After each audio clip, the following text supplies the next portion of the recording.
Và để tiếp nối chương trình thì xin mời quý vị chúng ta sẽ cùng đến với khoảnh khắc quan trọng nhất của ngày hôm nay. Đó chính là nghi thức ký kết hợp tác giữa Maylen và Alamat Capital.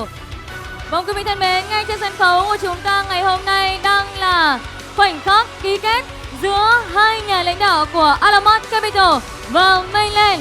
Trước sự chứng kiến của toàn thể chúng ta, bản hợp đồng đã chính thức được ký kết. Và hãy cùng dành một tràng pháo tay thật lớn hơn nữa để chúc mừng cho sự hợp tác thành công giữa Maylen và Alamat Capital.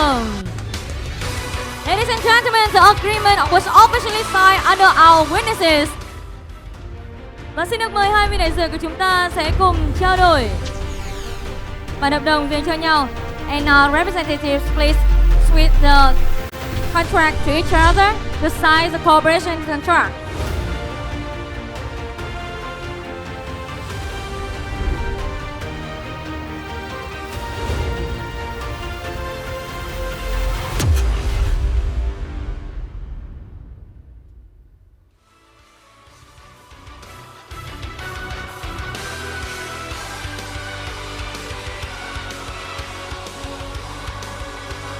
Sự hợp tác thành công giữa Maylen và Alamat Capital sẽ ngày một phát triển và đạt được nhiều thành tựu hơn nữa trong tương lai. Hãy cùng dành một tràng pháo tay thật lớn để chúc mừng cho khoảnh khắc vô cùng đặc biệt này.